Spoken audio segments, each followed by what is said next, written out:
26일에 헌법재판소에서 간통죄는 위헌이다 이런 판결을 내렸다는 보도가 있었습니다. 물론 이것은 간통죄가 형사 처벌의 대상이던 것이 손해배상 형태로 바뀐 것을 의미하는 것이지 간통이 정당하다 이것을 의미하는 판결은 아닙니다. 그러나 어쨌든 간에 이 간통에 대해서 더 이상 형법을 적용할 수 없게 되었고 그것으로 이 사람들을 제재하는 것은 더 이상 불가능하게 되었다 하는 것입니다. 나이트클럽이 갑자기 관광 특수 맞은 것처럼 손님이 몰린다 이런 신문에 보도가 있었습니다. 또 어떤 사람의 말을 인용하면서 결혼은 왜 해? 사랑하면 되지. 이렇게 합법적으로 바람필 수 있게 되었다고 쾌재를 부르는 사람도 있는 것이 사실이다 하는 것을 제가 신문에서 읽었습니다. 사실 거룩함이라고 하는 단어는 사람에게 어울리지 않습니다. 뉴스를 보면 각종 비리와 불법과 폭력과 전쟁, 살인, 가족 간의 살인, 이제 더해서 이 법까지 사람들을 방종으로 몰아넣는 그런 안타까운 현실입니다. 심지어 제가 인터넷에 보니까 어떤 사람이 대한민국 완전히 동물의 왕국으로 바뀌는구나 이렇게 한탄한 것도 보았습니다.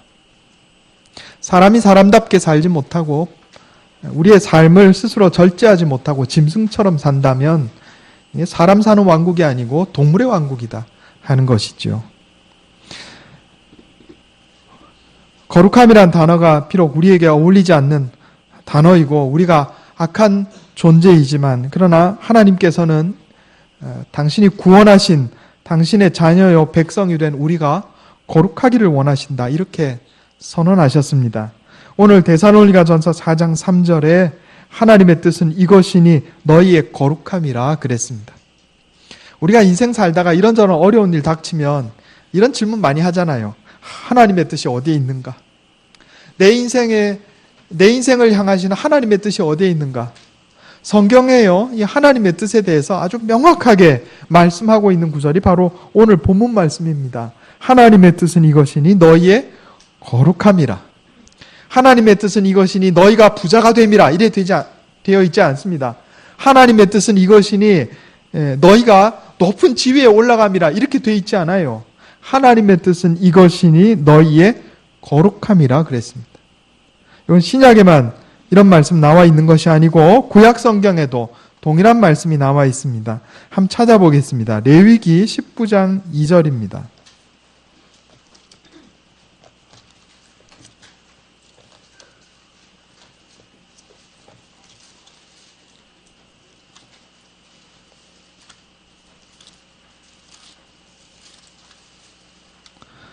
구약성경 174페이지입니다. 레위기 19장 1절 2절입니다.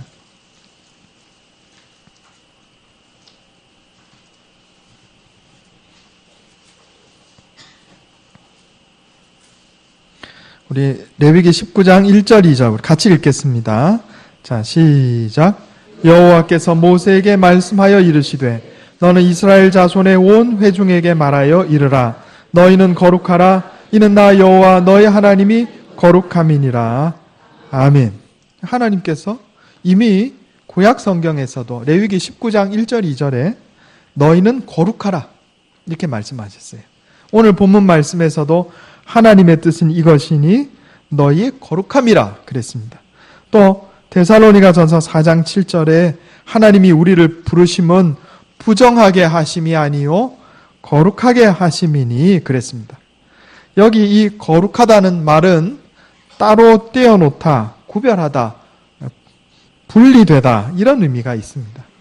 하나님의 백성된 우리가 세상과 따로 구별되어서 세상 사람들과 다른 방식으로 살 것을 요구하신다 하는 겁니다. 로마서 12장 2절에 너희는 이 세대를 본받지 말고 오직 마음을 새롭게 함으로 변화를 받아 하나님의 선하시고 기뻐하시고 온전하신 뜻이 무엇인지 분별하도록 하라 그랬습니다. 이 세대를 본받지 말라 그랬어요. 세상 사람들이 간통죄는 위헌이다 그래가지고 형법에서 간통죄를 제외한다 할지라도 이 세대를 본받지 말고 우리를 향한 하나님의 뜻이 무엇인지 분별하도록 하라 그랬습니다. 우리를 향한 하나님의 뜻이 뭐라고요? 우리의 거룩함이라. 거룩함이라 그랬어요. 성경에 보면 사람의 상태를 세 가지로 구분합니다. 제가 전에 새벽 예배 때 민수기 강해 설교하면서 한번 말씀드렸던 거예요. 민수기에 보면 사람의 상태가 세 가지로 구분이 됩니다. 첫째는 부정한 상태입니다. 따라해 보겠습니다. 부정한 상태. 이건 깨끗하지 못한 상태다 이런 뜻입니다. 더러운 상태다 그런 겁니다. 영적으로 더럽고 도덕적으로 더럽고 또 육체적으로 더러운 상태다. 이게 부정한 상태다 하는 겁니다. 우리 인간은 아담과 하와의 타락 이후로 이 땅에 태어나면서부터 부정한 존재가 되었습니다. 더러운 존재가 되었다고요. 영적으로 더러운 존재고 또 우리가 도덕적으로 더러운 존재고 육체적으로도 마찬가지입니다. 물론 이 부정함이라고 하는 것은 여러 가지 질병 이런 걸 다 포함한 겁니다. 우리가 타락하여 더러운 상태, 영적으로 도덕적으로 또 건강하지 못한 상태, 이거 다 부정한 상태라 이렇게 얘기하는 겁니다. 그런데 민수기에 보면 사람의 상태가 하나 더 있습니다. 그게 뭔가 하니 정결한 상태입니다. 한번 따라해 보겠습니다. 정결한 상태. 원래 우리가 부정한 상태인데 하나님께서 은혜를 베풀어 주셔서 우리가 이 정결한 상태로 변화되도록 해주셨어요.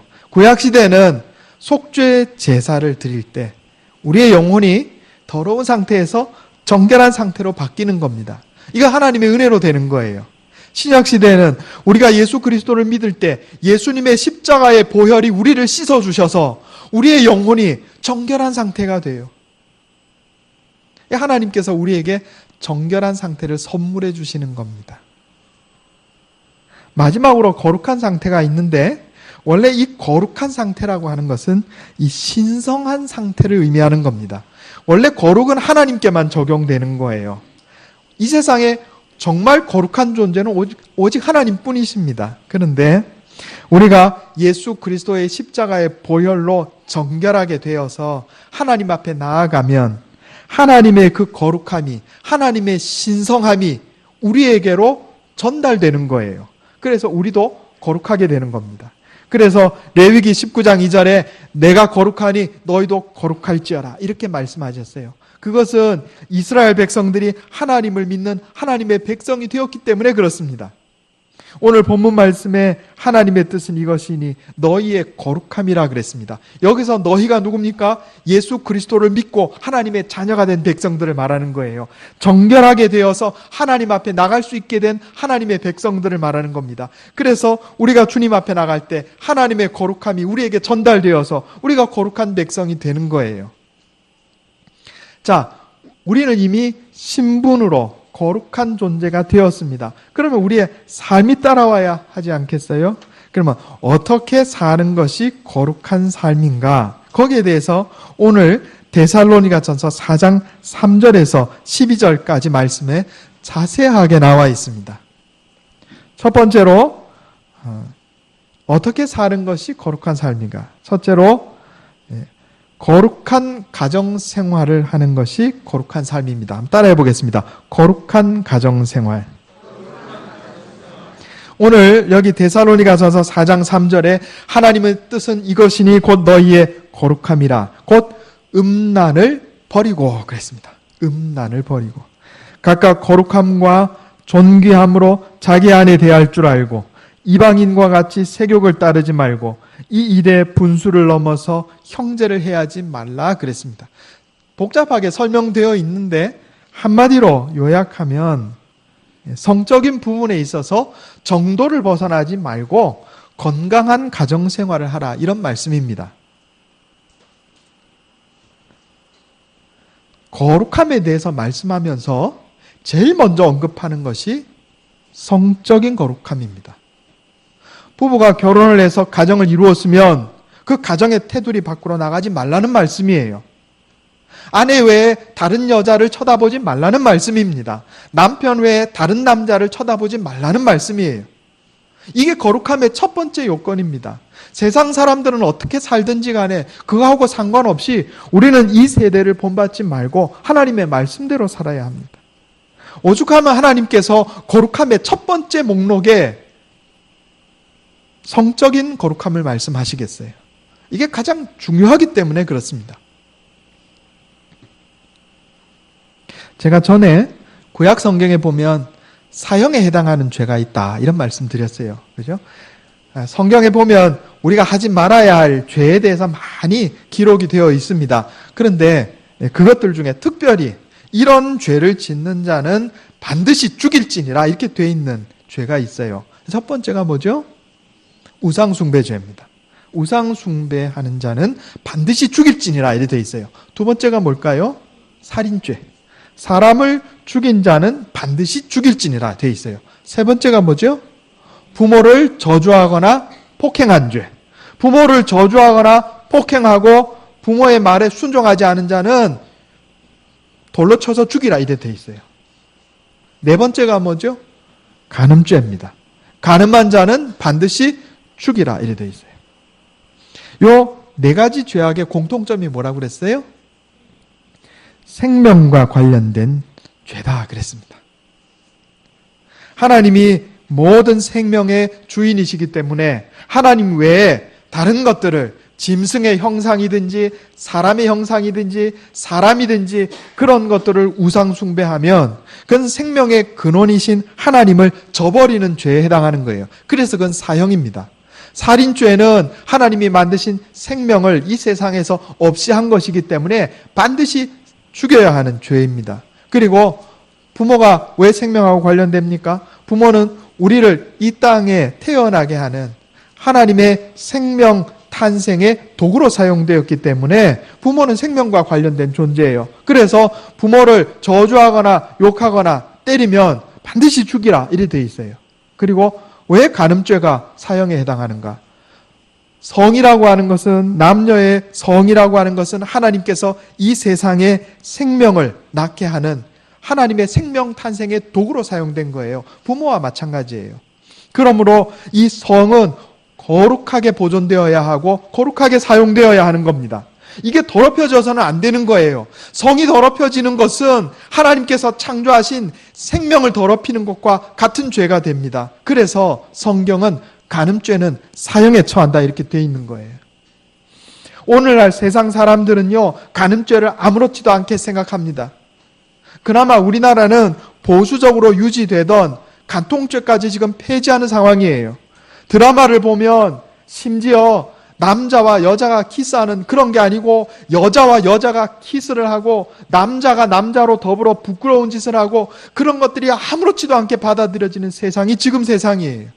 여러분, 성은 하나님께서 이 세상에 생명을 탄생시키기 위해서 사용하시는 거룩한 도구입니다. 그것을 더럽히면 하나님께서 진노하신단 말이에요. 우린 세상 사람들하고 같이 생각하면 안 돼요. 하나님께서 이는 반드시 사형에 처하라 하고 극악한 범죄라고 그렇게 말씀하셨는데도 불구하고 세상 사람들은요, 이거 아무렇지도 않게 생각합니다. 인생이 불행해지는 거죠. 우리 잠언 5장 15절 한번 보겠습니다. 잠언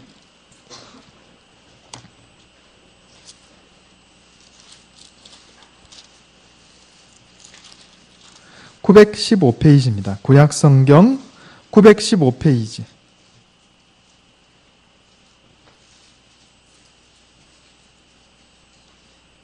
잠언 5장 15절에서 18절 말씀입니다. 제가 읽겠습니다. 눈으로 한번 따라 읽어주시기 바랍니다. 잠언 5장 15절에서 18절입니다. 너는 내 우물의 물을 마시고 내 샘에서 솟아나는 물을 마셔라. 어찌하여 내 샘물을 바깥으로 흘러보내며 그 물줄기를 거리로 흘러보내려느냐.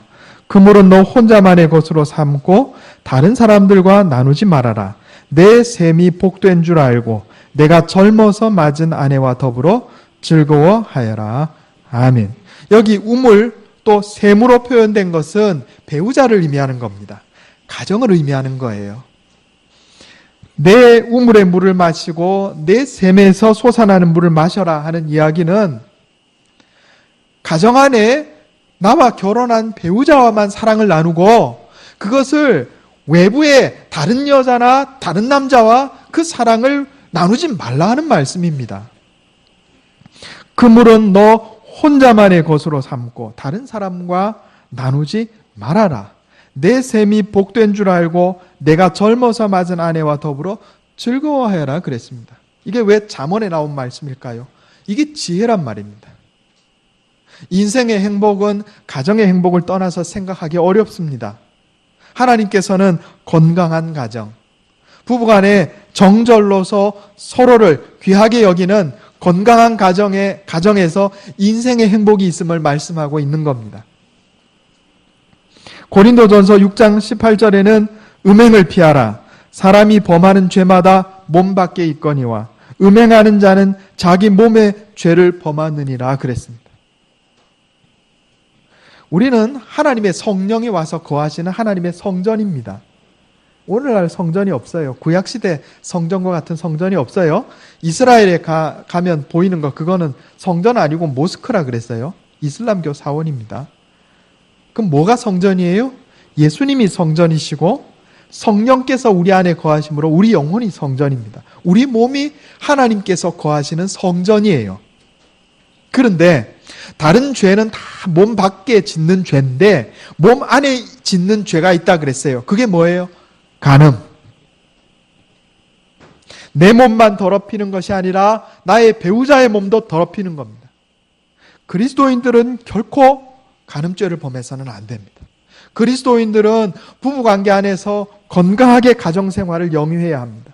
이게 하나님의 뜻이에요. 하나님의 뜻은 이것이니 곧 너희의 거룩함이라. 그리고 첫 번째 말씀하는 것이 건강한 가정, 건강한 가정이에요. 첫 번째 피해야 할 죄악이 간음죄란 말입니다. 사회가 점점 더 개방되어 갑니다. 성적으로 무분별하게 살아갑니다. 그러나 우리는 세상 사람들과 다른 가치관을 가져야 합니다. 우리의 삶의 원칙은 성경 말씀입니다. 결혼의 신성함을 잊지 말아야 합니다. 결혼은 거룩한 겁니다. 하나님께서 내게 주신 아내도 거룩한 존재고 하나님께서 우리 가정에 허락한 성도 거룩한 겁니다. 그러므로 아내나 남편이나 서로의 필요를 만족시켜 주되 결코 외부와 구별된, 외부로 나가지 말고 외부와 구별된 두 사람만의 비밀스러운 사랑의 관계가 유지되어야 한다 하는 겁니다. 두 번째로 거룩한 사회생활입니다. 따라해 보겠습니다. 거룩한 사회생활. 여기 오늘 하나님의 말씀에 하나님의 뜻은 이것이니 너희의 거룩함이라 이렇게 말씀하고는 데살로니가전서 4장 9절에 형제 사랑에 관하여는 너희에게 쓸 것이 없으면 너희들 자신이 하나님의 가르치심을 받아 서로 사랑함이라 그랬습니다. 여기 형제 사랑은요, 사회생활하는 가운데 사랑을 실천하라 하는 말씀입니다. 구체적으로 데살로니가 성도들이, 교회 성도들이 어떻게 사랑했는지는 자세히 나와 있지 않아요. 그러나 성경 전체를 가만히 살펴보면 몇 가지 추측해 볼 수 있습니다. 첫째로 사랑이 넘치는 교회 생활입니다. 따라해 보겠습니다. 사랑이 넘치는 교회 생활.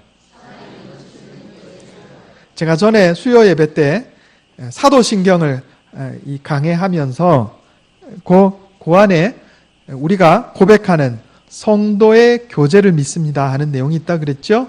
근데 거기 그 성도의 교제라고 하는 그 말에 교제라고 하는 단어가 커뮤니케이션이 아니고 커뮤니온이다 그렇게 말씀을 드렸습니다. 이 커뮤니케이션하고 커뮤니온이 다릅니다.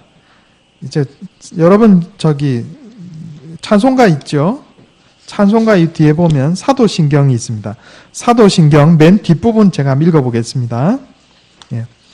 사도신경 맨 밑에 부분. 나는 성령을 믿으며 거룩한 공교회와 성도의 교제와 죄를 용서받는 것과 몸의 부활과 영생을 믿습니다. 그랬어요. 여기 성도의 교제는 Communion of Saints입니다. 성도들의 커뮤니온. 이 커뮤니온은 커뮤니케이션이 아니고 연합이라고 번역하는 게 더 좋습니다. 성도의 연합. 뭘 의미하는 거냐? 교인들끼리 모여서 놀러 다니고 교인들끼리 모여서 밥 먹으러 다니는 게 연합이냐? 교인들끼리 모여서 화투 치는 게 연합이냐? 아닙니다. 그건 성도의 교제가 아니에요. 뭐가 성도의 교제예요? 함께 모여서 예배드릴 때 하나님의 은혜가 공유되는 것. 여기서 이 커뮤니온은요, 공유입니다. 공유. 우리가 함께 모여서 예배드릴 때 하나님의 은혜와 사랑이 여기 가득 넘치고 공유되는 겁니다. 이걸 우리가 Communion of Saints라고 부르는 거예요. 거룩한 사회생활이라는 게 다른 게 아닙니다. 거룩한 교회생활이라는 게 다른 게 아니에요. 함께 모여서 예배드리면서 예수님의 사랑과 하나님의 은혜를 함께 누리는 것. 이게 성도들의 교회 공동체 안의 사랑이에요. 함께 모여서 하나님의 말씀을 배우면서 우리의 영혼이 성장하는 것. 예수님의 은혜와 하나님의 은혜와 사랑으로 우리 영혼이 영적으로 성장하는 것. 이것이 Communion of Saints예요. 이 거룩한 삶입니다. 거룩한 교회 생활이에요. 이 거룩한 교회 생활이 교회에만 머물 것이 아니라 밖으로 나가야 됩니다. 우리가 아직 믿지 않는 사람들에게 복음을 전함으로써 그들에게 하나님의 은혜와 사랑을 전하게 됩니다. 하나님의 은혜와 사랑을 공유하게 됩니다. 이게 성도 간의 사랑이에요. 세상을 향한 사랑이에요. 이 사랑이 자연스럽게 교회 밖으로 흘러가게 되어서 또 세상 사람들에게 주님의 사랑을 전하고 함께 나누는 것, 이게 거룩함이다 하는 겁니다. 그래서 마태복음 5장 46절에 우리 주님 예수님께서 너희가 너희를 사랑하는 자를 사랑하면 무슨 상이 있으리요? 세리도 이같이 아니하느냐? 또 너희가 너희 형제에게만 무난하면 남보다 더하는 것이 무엇이냐? 이방인들도 이같이 아니하느냐? 그러므로 하늘에 계신 너희 아버지께서 온전하심 같이 너희도 온전하라, 이렇게 말씀하셨어요. 사회생활에서 하나님의 은혜와 사랑을 나누는 것, 서로 돕는 것, 이게 사랑이에요. 더 나아가서 자연을 사랑할 줄 알아야 됩니다. 작은 동물 한 마리, 작은 나무 한 그루, 풀 한 폭이라도 우리가 귀하게 여겨야 합니다. 하나님께서 창조하신 이 세상 모든 피조물에는 하나님께서 부여하신 사명이 있어요. 각자 맡은 일이 있다고요. 우리 그걸 귀하게 여겨야 됩니다. 세 번째로 거룩한 직장 생활입니다. 따라해 보겠습니다. 거룩한 직장 생활. 오늘 데살로니가전서 4장 11절 한번 보겠습니다. 제가 다시 한번 읽어보겠습니다. 데살로니가전서 4장 11절 12절. 또 너희에게 명한 것 같이 조용히 자기 일을 하고 너희 손으로 일하기를 힘쓰라. 이는 외인에 대하여 단정히 행하고 또한 아무 궁핍함이 없게 하려 함이라. 아멘. 여러분, 거룩의 목록 중에 열심히 일하는 게 들어있어요. 열심히 일하는 게. 조용히 자기 일을 하고 그랬습니다. 여기 새 번역에는요, 조용하게 살고 이렇게 번역했습니다. 떠들지 말라는 겁니다. 우리가 직장 생활하면서 떠들지 말라는 거예요. 말이 많으면 일에 집중할 수가 없습니다. 말 많이 하는 사람 치고 일 잘하는 사람 별로 없어요. 그죠? 말이 적은 사람은 일에 집중합니다. 일이라고 하는 것은요, 하나님께서 우리에게 주신 거예요. 하나님께서 우리에게 주신 사명이에요. 내가 직장에서 맡은 일이 무엇이든지, 교회에서 내가 맡은 일이 무엇이든지 거기에 최선을 다해서 열심히 해야 합니다. 성도는 일을 통해서 자신의 삶을 추스를 줄 알아야 됩니다. 그렇지 않으면 믿지 않는 사람들에게 부끄러움을 당하게 된다 하는 겁니다. 하나님께서는 엿새 동안 세상을 창조하시고 7일째 하루를 쉬셨어요. 그러면 하나님께서 7일째 쉬시고 지금까지 계속 쉬시는가? 아니에요. 지금 일하세요. 하나님께서는 하나님이 창조하신 세상을 보존하시고 섭리하십니다. 그래서 우리 주님 예수님께서 요한복음 5장 17절에 아버지께서 일하시니 이제까지 일하시니 나도 일한다 그랬어요. 일은요, 하나님께서 우리에게 주신 사명이에요. 그러니까 열심히 일하는 것이 거룩한 삶입니다. 여기 하나님의 뜻은 이것이니 너희의 거룩함이라 그래가지고 세 가지 얘기하고 있는 거예요. 음란을 버리고 그랬어요. 서로 사랑하라 그랬어요. 그리고 열심히 일하라 그랬다니까요. 게으르게 사는 것은 하나님의 뜻이 아닙니다. 부모에게 물려받은 돈이 많아도 일을 찾아서 해야 되는 거예요. 성도는 직장에서 충실하게 일하는 사람이 되어야 합니다. 자기가 맡은 일에 최선을 다해서 감당하는 것이 거룩함을 이루는 방법입니다. 사람은 이를 통해서 하나님이 만들어 놓으신 사람의 본분을 감당하게 되는 겁니다. 이게 거룩함이에요. 또 더 나아가서 자기를 개발해야 됩니다. 개발이 뭔지 아시죠? 세상은 자꾸 바뀌어요. 그러면 나도 늘 새로운 것을 배우고 새로운 것을 배워가지고 내가 하는 일에 적용하고 또 내가 하는 일에 관한 것이 아니더라도 나 자신을 자꾸 발전시켜야 돼요. 아유, 난 이제 나이가 됐는데 뭘 배우나. 그렇게 하면 안 됩니다. 나를 개발하는 것도 이 일하는 거예요. 컴퓨터 배우셔야 돼요. 자꾸 배우세요. 하면 됩니다. 스마트폰 배우셔야죠. 또 내가 좋아하는 것, 음악을 하든지 글씨를 쓰든지 자꾸 나를 개발해야 되는 거예요. 그 일하는 겁니다. 우리가 다윗을 잘 알고 있습니다. 다윗에게 맡겨진 사명이 뭐였어요? 백성들을 잘 돌보고 전쟁이 일어났을 경우에 왕이 앞장서서 가서 싸워야 되는 거예요. 다윗에게 맡겨진 일은 그거였어요. 그런데 다윗이요, 게을렀어요. 이제 자기가 나가지 않아도 부하 장수들이 나가서 싸워도 승리하게 됐단 말이에요. 그건 자기는 궁궐에서 놀았어요. 어떤 일이 생겼어요? 범죄의 유혹에 노출됐습니다. 여러분, 하나님께서 내게 맡겨주신 일에 집중하고 그 일을 최선을 다해서 감당하지 않고 게으르게 살면 그 틈을 타서 범죄의 유혹에 노출되고 사탄이 우리 틈을 타서 죄에 빠지게 만들어요. 다윗이 하나님께서 자기에게 맡겨주신 왕의 직분을 감당하지 않고 궁궐에서 놀았을 때 무슨 일이 생겼어요? 벌거벗은 여자를 봤어요. 그리고 그 마음 가운데 음란한 마음이 생겼어요. 그래서 부하의 아내를 욕보였어요. 그거 덮으려고 충직한 부하 장수를 계략을 써가지고 죽여버렸단 말이에요. 다윗이 자기에게 맡겨진 일을 감당하지 않고 게으르게 살았을 때 그는 간음과 살인죄에 빠졌습니다. 여러분, 하나님께서 우리에게 맡겨주신 일이 있어요. 학생은 공부하는 일입니다. 그죠? 공부하는 일도 일이에요. 목사는 뭐예요? 성경을 연구하고 말씀 전하고 가르치는 일이죠. 부모는 자녀를 돌보는 것도 일입니다. 각자 맡은 직장에서 일이 있어요. 여기에 전심전력으로 집중하고 이것을 잘할 수 있도록 열심히 공부하고 최선을 다해서 이 일을 해야 되는 거예요. 그렇지 않고 게으르게 살면 죄가 틈타요. 그래서 악한 일에 빠진단 말입니다. 그러므로 하나님 내게 주신 일을 열심히 하는 것도 거룩하게 사는 겁니다. 하나님은 우리가 그렇게 살기를 원하세요. 하나님께서는 예수 그리스도를 믿어서 하나님의 자녀가 된, 하나님의 백성 된 우리가 거룩하게 살기를 원하십니다. 하나님을 닮은 거룩함, 신성함이라고 하는 것은 멀리 있는 게 아니에요. 하나님께서 내게 주신 가정을 지키고 성적으로 절제하는 것이 거룩한 삶입니다. 교회 공동체와 사회생활에서 조용하게, 교회 공동체와 사회생활에서 예수님의 은혜와 사랑을 함께 나누고 공유하는 것, 이것이 거룩한 삶이에요.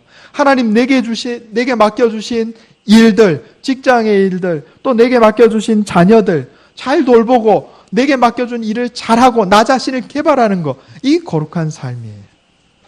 이렇게 거룩한 삶을 살아서 마지막 날 주님 앞에 섰을 때 칭찬받고 상급받는 저와 여러분 되시기를 예수님의 이름으로 축원합니다. 아멘. 기도하겠습니다. 하나님, 세상은 날마다 악해져 가지만 하나님 예수 그리스도의 보혈로 구원받은 우리를 향하여 너희는 거룩한 자가 되라 말씀하셨음을 기억합니다.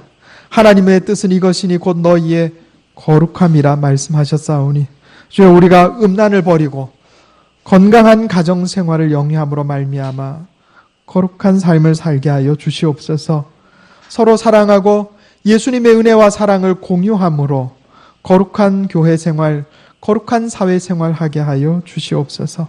하나님, 내게 맡겨주신 일을 열심히 감당하며 집중하여 게으르지 않고 또 내 인생에 날마다 나를 개발함으로 말미암아 거룩한 직장생활 하게 하여 주시옵소서.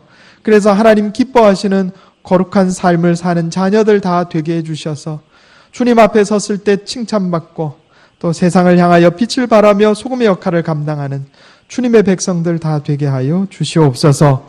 이것이 내 힘과 능력만으로 되지 않음을 고백하오니 말씀으로 날마다 나를 깨우쳐 주시고 성령으로 인도하여 주시옵소서. 우리 주 예수님의 이름으로 간절히 기도하옵나이다. 아멘.